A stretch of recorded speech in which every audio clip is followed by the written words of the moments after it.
Hi, everybody. It's Brandon Baines with the Wealth Builders, here to train and educate you about residential real estate. My name is Brandon Baines, and I'll be your instructor for today. Guys, feel free to ask any questions that you may have, or um, let me know if there's anything I can answer for you in regards to assisting you with this real estate course. So I am going to go over today residential real estate and just give you some quick knowledge on what's going on and educate you about the market, residential real estate, what the market is doing, and everything that is out here. So, one thing I want to share with you guys today is in regards to investing in some real estate residential without any money or without buying property. And there's 9 ways that you can do this. But before we go into that, I want to also kind of educate you on the Atlanta market really quickly and let you know just the growth that's going on in the current market. So many of you know that the real estate market has been going kind of bananas. Everybody's telling you to buy real estate because it's a safe haven. And that is correct. It is a great way to invest your money and to kind of start to create generational wealth or build wealth. So, with that being said, Atlanta, Georgia actually is one of the largest cities that's growing in the real estate market. Our sales have increased about 24.5% um, due to the population demand, and housing prices have increased 10% on average. So Atlanta's market, especially in the lower price points, the prices are just drastically growing. And you just kind of need to be aware of that when you're looking at homes. Because if you're definitely thinking about investing in Atlanta, Georgia, this is a great city to invest. The growth is there. They're actually expecting Atlanta by, I think, 2024 to be the sixth largest city in the United States. So when you think about that and you're thinking about investing, despite that there may be a downturn or what have you not, you got to also keep in mind that with that inflection or inflation of people that will be coming to the city, you'll have access to multitudes of opportunities for you to resell your homes, to rent your homes out, or to even invest in more homes, or to pull equity out. I mean, when you're thinking of the population growth, and I mean, of course, Atlanta does have a lot of land to build on, but the closer you get inland or inside the perimeter, the more valuable your real estate investment will be. Um, and it's just a array of ways. I mean, it's just many ways that you can find different opportunities for you to invest. With that being said, I'm going to start this course with investing in real estate through what is called ETFs. And what an ETF is an exchange traded fund. Um, it's pretty much just like a stock or a bond in a single fund. And what they do is they kind of essentially diverse your investment at low cost to prevent you from essentially like having to go out and find the property yourself, or really putting you into what I would consider as the puts you in a position where as though you can't that you may potentially lose money. It's more of a safe haven. It's really like a real estate investment trust. A lot of people are doing it due to the high returns, as well as it minimizes their risk. And you're pretty much just in there as if you were just like the investor as well. Um, there's a lot of opportunity out there for them. I would definitely look them up and just take a look at them. But ETFs are definitely a smart move if you're looking to diverse your portfolio or invest in real estate overall, and you want to minimize your risk. They also have things just like ETFs, which is a real estate mutual fund. And those things are very similar, but it's just a mutual fund. I mean, it's going to give you low returns, but it's going to protect your real estate fund. And a lot of people are doing them as well. You also have real estate focused companies. I don't know if you guys have heard of like Tesla, the Tesla Real Estate Group, which is a local investment company in Atlanta, Georgia. They're kind of similar like a hedge fund. And what they do is they purchase large developments or large properties and they rehab them, or they might keep the property and then fix them up or rehab them, rent them out, or resell them at a higher cost. Very simple in nature. You're just kind of essentially putting your money in there, and then they pay out depending on the type of fund that you're going to do. They may pay out in different avenues. So they may pay out in a quarterly, they may pay out yearly, or they may pay out when the project is done. And there's a multitude of sites that actually allow you to invest in real estate throughout country, and you can do the same similar thing. And they'll actually tell you which property you're investing in. So you can actually go into some websites or some funds where they'll sit here and say, okay, we're working on ABC Banana Street. And they'll say, okay, we need $250,000 of investment to finish this project. Your return may be 15%, but it's going to take us 6 months to finish this project, or a year. Typically, it's not that low, but just for numbers' sake, we're saying it. Because these are typically groups that's looking for large investments, but they have smaller investments, and based off of how much the percentage that you put in, I mean, the amount of money you put in, you'll get a percentage of the payout off of the work that's done or off of the return on investment. That's another great way. Like I said, I told you guys I do work for a developer. So we actually, as a developer, we take outside money from investors to purchase land acquisition, to do construction costs, and also to fund projects. So when you're looking at new home construction, look at that as a big investment portfolio. A lot of people don't know that, but these real estate construction companies, they take outside money in order to fund projects. You can get a return on the entire project through real estate companies. Say, for instance, like LGI Homes, D.R. Horton, Lennar, Pulte. There are plenty of developers that will take out outside funding. Now, when you get to the big guys or the really big companies, they typically need more of a large array. But if you try to find like a small rehabber, and that's like y'all considered as an outside private funding.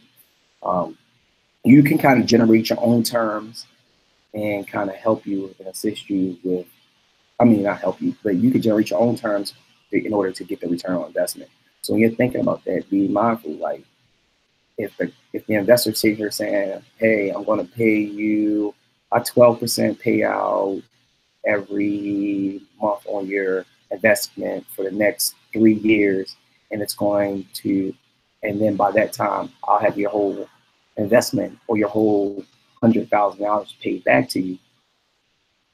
You just have your money sitting in a bank, which is only paying probably not even 1% interest. They're paying 12% for you to have $100,000, for them to utilize that $100,000 how many times they need to, but you're getting paid at 12% over the 3 years.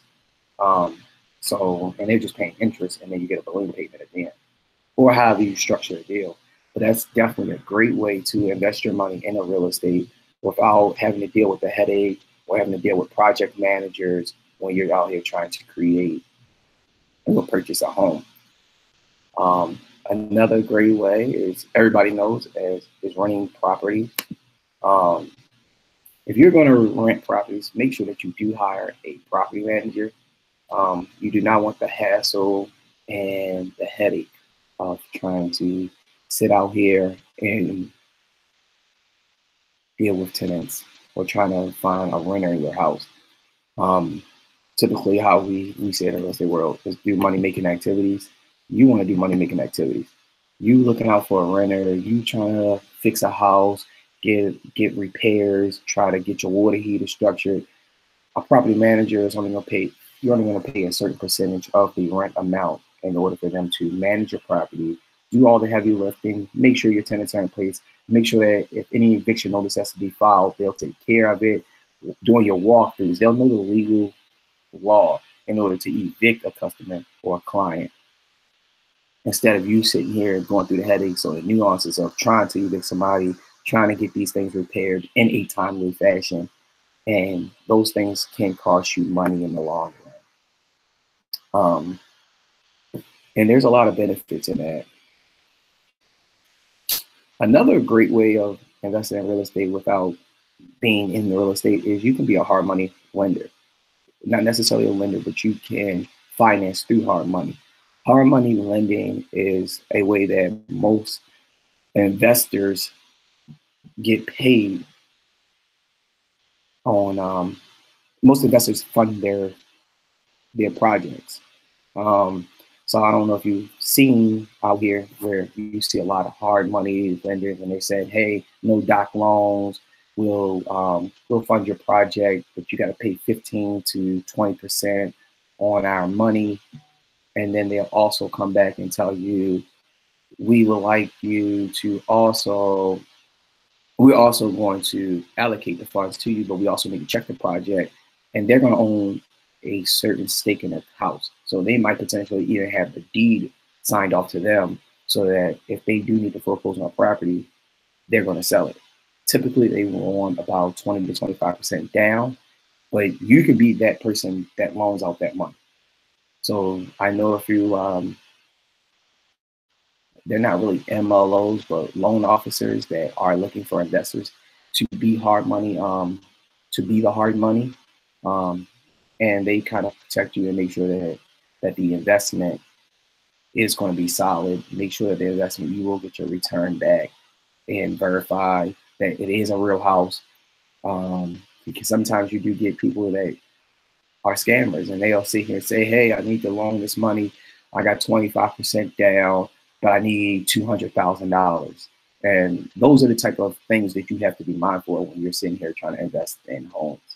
It's those type of issues is that people will sit here and say, hey, I need $200,000.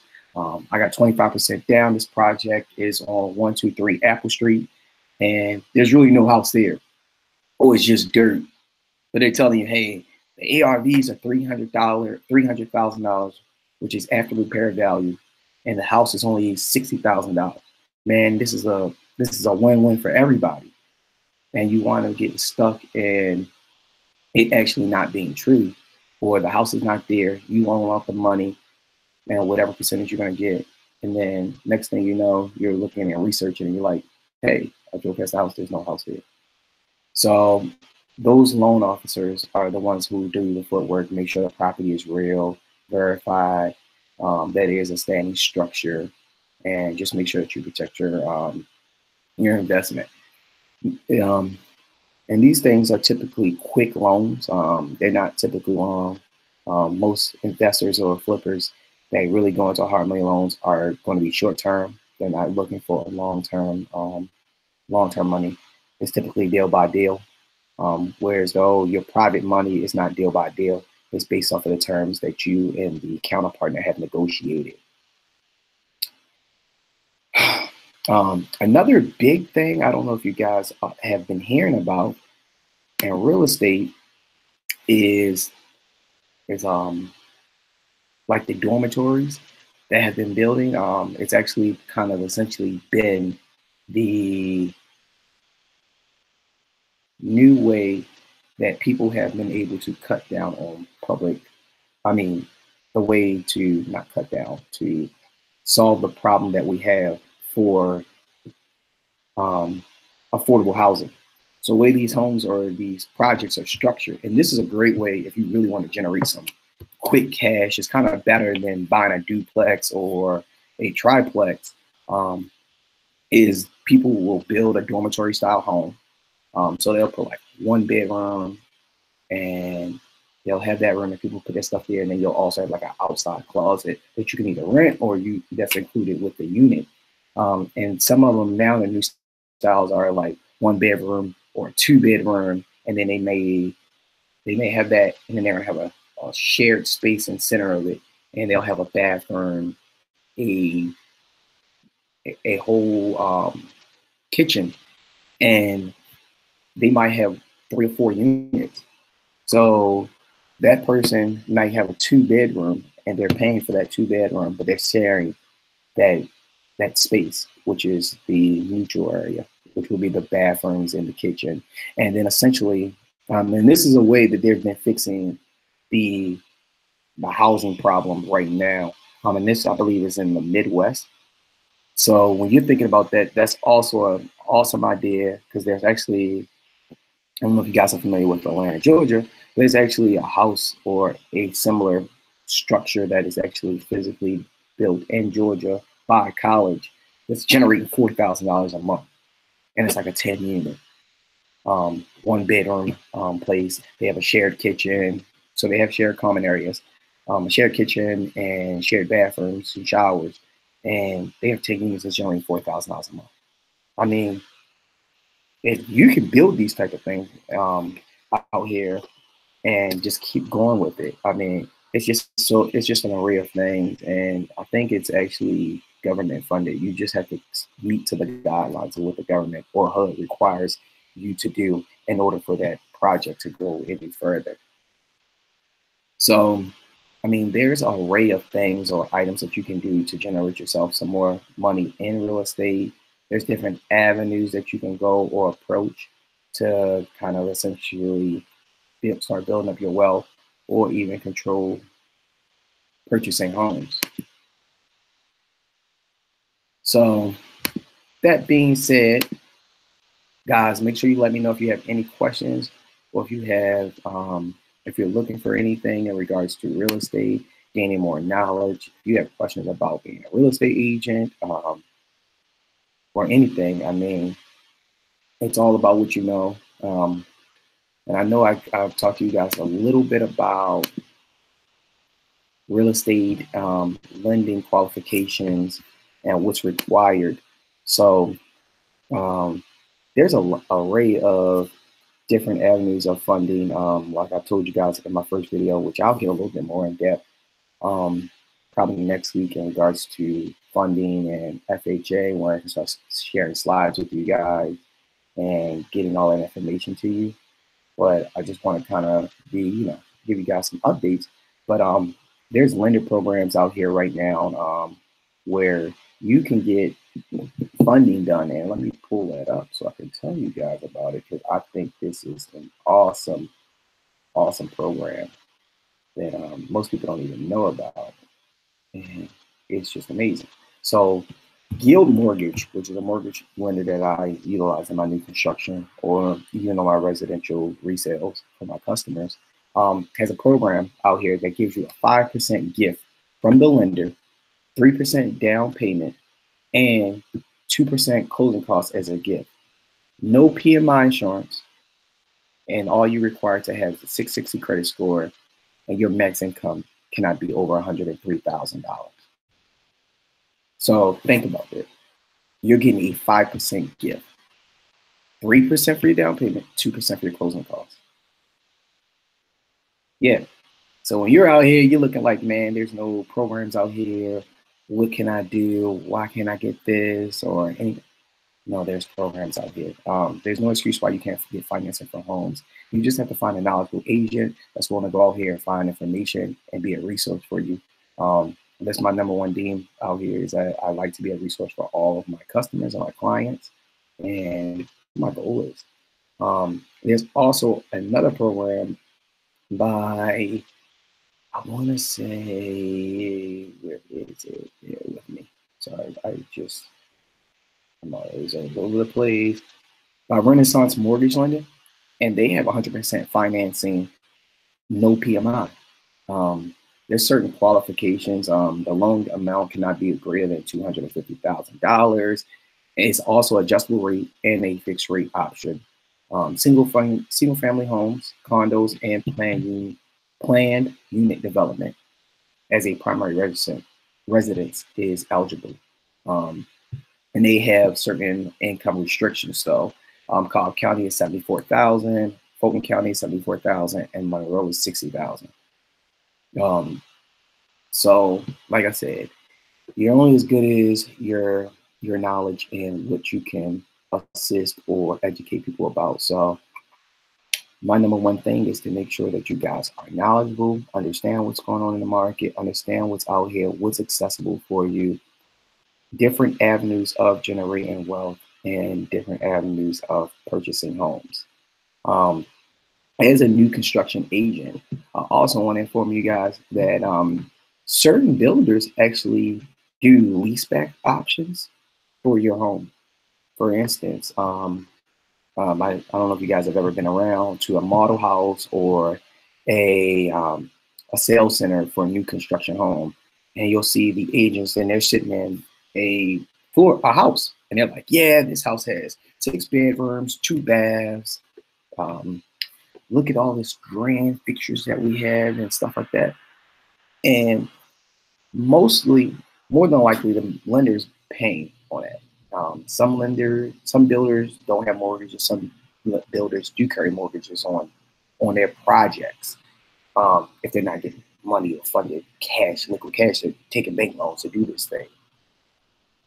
So when you're thinking about that, they're sitting in these agents may sit in this house for 1 or 2 years, and there's the builder's paying interest on that house or paying that mortgage off, and the builder might be like, you know what, I got this house, we're sitting in it, I can sell this house for $300,000 right now, and then I'll just pay the person that wants to buy the house maybe a certain amount of money per month, which is considered a leaseback option. So I'll pay them, for instance, the house is $300,000. I'll pay them $2,000 a month to rent this house out back from them, so that I can get the liquid cash of $300,000. And then all I'm paying for the next 2 years is what, $22,000. Yeah, don't judge me. I think it's $24,000. Yeah, $24,000. So I'm paying $48,000 for the next 2 years, but I've got my $300,000. I have my $300,000 back in my bank, so I'm netting $152,000. So builders do that as well. So when you're looking around and you're thinking like, hey man, I want to buy a house and I don't really know what to do, but I don't really want to live in it. I just want to invest. That's a great avenue to have a safe, secured investment. I mean, the builder is going to sit in the house. All they're going to do is walk through it. They're just showing it to customers, or customers are walking through it, but it's still going to be in really great condition. And typically builders put in a lot of upgrades in the model house. So not only are you getting the opportunity awarded to you that you got a brand new construction house, but it's not going to be worn out. There's not going to be no tenants in the house. They're not really going to do anything in there. They're just going to show it. So when that finishes and they're finished with the house, you may be talking 2-3 years that the house has been built. You've already built up the equity. You've got paid on sitting on the house. When the builder closes out, you might have got maybe the house might be valued at $350,000. So you've got your rental income that you just made, and then you got the close out of the builder. And now you have the opportunity for you to cash out and resell that house. And nobody's really living in it. So you really, quote unquote, sell this house as new construction. This is a really great way. There's a lot of investors that look for builders that have their model house and will buy the model house and let the builder lease it back just so that they can sit on the house, build the equity, let the builder build out, and then resell it. So you're thinking about investing and you're thinking like, man, I don't really want to worry about no tenants. And look, you don't even need a property manager for that because you're buying it from the builder.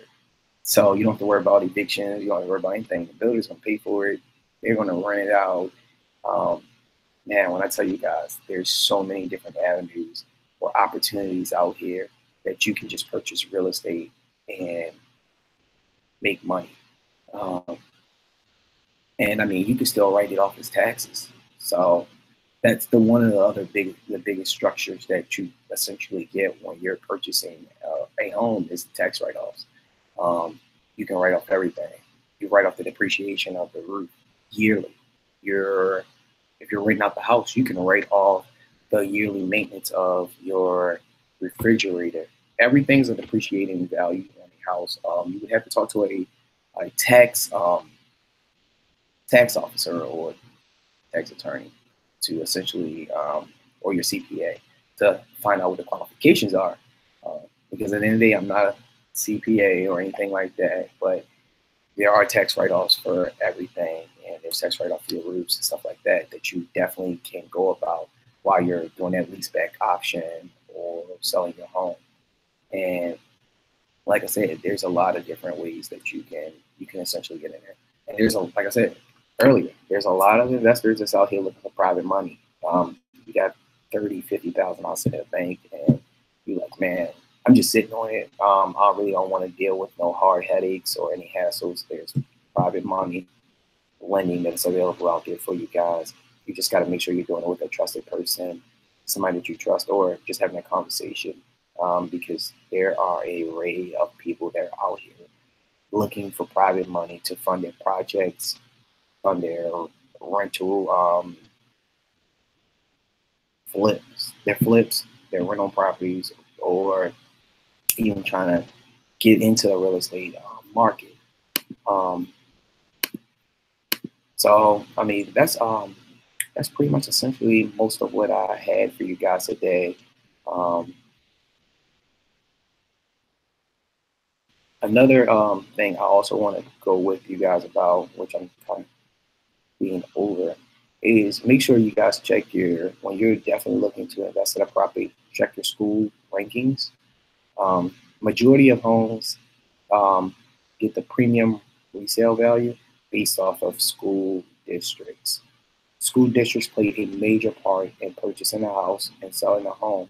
So if a school district is kind of shabby, not award-winning, it can affect your resale value on your home, or it can affect the value of a house due to the fact that most homeowners are typically looking for a great place for their child to go to school. So pay attention to your school rankings, especially if you start to see that a school is up and coming, maybe a brand new school. Brand new schools take a while for the data to get in. So I think you're typically at like a 2 or 3 year mark before you really get a good, before people really get a great idea on how that school's going to turn out and what's the rating going to be. But that does give you some time to essentially kind of buy the house, put some renters in there, sell it before it even hits that market. Like I told you guys on the last webinar, there is no capital gains tax on real estate, especially if you live in a house or you've owned that property for at least 2 years minimum, and you're dealing with a two-family income. So you get up to $500,000. So think about that when you're thinking, oh, okay, well, I'm gonna buy this house, brand new school, district's kind of, the school district's rather decent. I'll sit in it for 2 years. By the 3rd year, when the school reports start to come back, I can hurry up and sell it before the report comes out. And if the reports are good, then I'll hold off. But if not, and looking a little skeptical, I'll have them sell a house and then let the other homeowner deal with it. And that's a great way to do it, because at the end of the day, you want to get the highest amount of money that you can for a house. My recommendation when you're investing in properties is to know when your exit strategy on every home that you're purchasing, whether you're buying it residentially and you're purchasing it for your personal house, or whether you're buying it as an investment or you're adding it to your portfolio. You have to have an exit plan for each property that you purchase.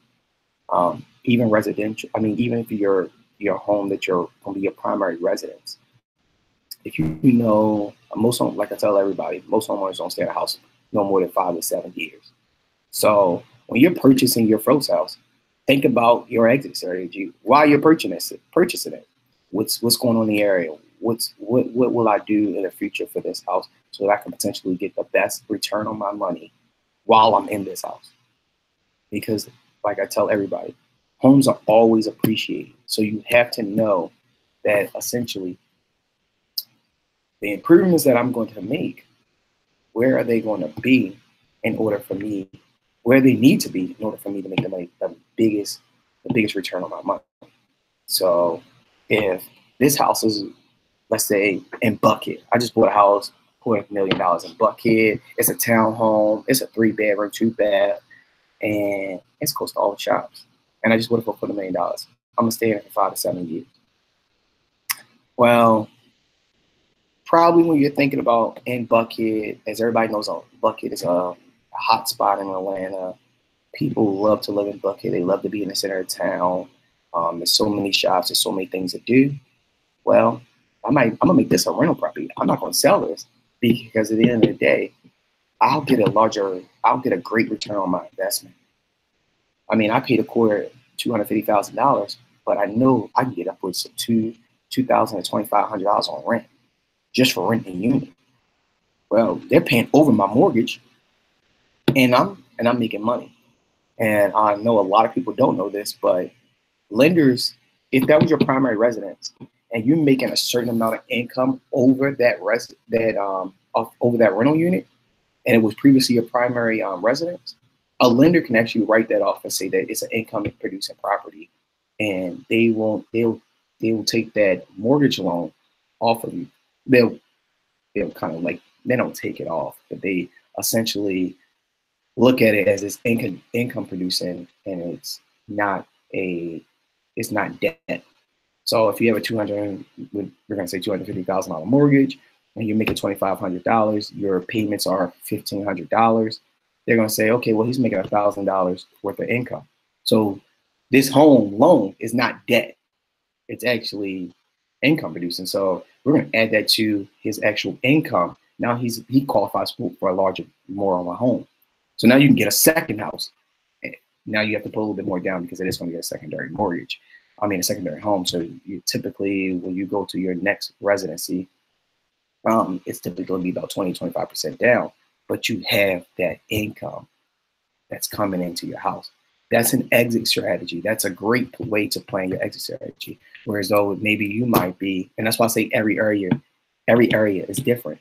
You might actually be you might be in Rome, and you want to move closer to the city. It's probably not going to be a large market out there for renters in Rome. So you might want to say, let me sell it. And that's what I mean by knowing your exit strategy. Certain areas are going to demand certain different types of structure that you're going to do on exiting, your exit strategy for your house. So I tell everybody it's a case-by-case scenario. It's good to know early what your exit strategy is, but you can also see what happens during the course of the market and what changes. Because maybe 5 to 7 years from now, Rome could be a popping city in Georgia, and they could put a large college out there, and now it's a great time to leave that house and rent it all and rent it. So different times change your exit strategy, but you just need to know your exit strategy. You need to know what you're doing, where you're going, and what's your plan in order to make moves in real estate, because you don't want to be sitting on properties. Now, in regards to understanding when is a good time to sell, as an investor, if you're doing, you want to buy when it's you want to buy when there's a ton of inventory. And then it's good to sell when there's less inventory. So if you're thinking potentially the market's about to crash and stuff like that, and you're like, man, I don't want to get stuck with all these properties, try to sell your homes around when we get 4 to 5 months worth of inventory. That way you're not getting stuck once we hit the buyer's market, which is like that 6-month inventory. When you hit that 4 to 5, you're right at that great pivotal point where it's time to sell. And that's the time you're going to sell, because you're going to still get your highest dollar. but you're getting a great exit strategy from you preventing yourself from sitting on inventory or sitting in a house because you really don't want to hold it, or you might think there might be a crash and there's too much inventory in the market. So offload it then, and then once the inventory drops back down, buy. Once the inventory increases and there's quote unquote a market crash, then buy. So now we got 7 months out, we got 7 months worth of inventory. Oh, okay, I'm gonna start finding some deals out here because guess what? There's too much homes on inventory. I know Atlanta has actually been doing a lot of, it's been an increased amount of work on pre-foreclosures. And there's a lot of opportunity out here, man. I'll definitely tell you guys, the pre-foreclosure market has definitely been taking a turn. A lot of the 2008s, the 2009 balloon payments are starting to be due, and people are starting to not be able to afford the balloon payment. So think about that. Pre-foreclosures. There's certain special avenues that you can do to structure a deal to purchase a house from a pre-foreclosed person. And I can get with you guys in regards to any types of structures that you want to create. But for instance, say for instance, my name is John. I'm in pre-foreclosure. I'm back behind my mortgage 5 months, $10,000, and I really can't pay it. Me as the investor might sit out here and say, well, John, I got $15,000. Let's do it like this. I'll lease back this house to you. I'll take care of your mortgage for the next year. You pay me a certain fee. And as I fix it up or I decide to sell it, I have the option to do whatever I want to do with this house. But this way, I'll pay the mortgage for a bit. I'll take over the house. And then as I'm taking over the payments, I'm fixing your credit, but I'm taking equity. So I'm taking everything out of it. I'm just essentially, I'm just assuming the loan. Certain loan products do allow you to do it. I know FHA does have certain stipulations where you can do an assumable loan. So you can take over the payment for that buyer and essentially own that home. And all you're doing is just saving them and helping build their credit. That way it's a win-win because they're going to lose the home anyway. So all you're doing is saying, instead of me putting a complete down payment on it, I'll just catch you up on your payments. I'll buy you out, and then I'll sell the house. And you might give them like $10,000 or $15,000, but don't forget they have equity in the house because they had the house for so long. So the benefit is, instead of me losing everything, losing my credit, losing my house, I'm going to get somebody that's ready, willing, and able to pay up my mortgage, fix my credit, sell the house, and I'm going to get a little bit of liquid cash to move on and start my life. So that's how you would kind of structure a conversation. But there's so many different avenues in order to start building this wealth. So don't say, hey, there's no opportunity. You just have to look at it and kind of create different ways on how you want to manipulate the deal. That's essentially most of the information I have for you all today. Let me know if you have any questions, if you want to talk about any particular topics, get in depth about anything. Next week, I'm definitely going to dive deep into FHA loan. I do plan on having some slides and creating a slideshow so that I can get more in depth about FHA financing. We're going to do FHA financing first, then we're going to do VA financing, conventional, and then private mortgage. Those are probably about 30 minutes and then each, and then a little 15-minute segment about something more. So we're going to have all that ready for you guys, or you all next week. But again, my name is Brandon Baines. It's already sold on Instagram, on Facebook. Make sure you follow me, reach out to me if you have any questions. Feel free to ask anything. I'm definitely a resource, and I love to help and share my knowledge with everybody and try to make sure everybody can be a homeowner, or everybody can own real estate, because it's the best way to generate wealth, and it's an appreciating asset. So more power to you guys. Continue to stay into the Wealth Builders. Make sure you check out Cam's course on Forex trading. Make sure you check out Ty's course on credit building and credit repair, because credit does carry you a long way. Like I tell everybody, every 20 points helps you on your credit, on your interest rates. So Think about that. 620 to 640, I'm going to get a better rate. 640, 660, I'm going to get a better rate. I start getting that 740s. Oh, I'm really getting it. I can actually get buybacks and point buy downs and stuff like that. So just want to make sure you guys are out here getting the best knowledge you can, make smart and efficient business moves for yourself. So it's Brandon Baines. It's already sold. Thank you guys for watching, and you guys have a great day. See you guys next week.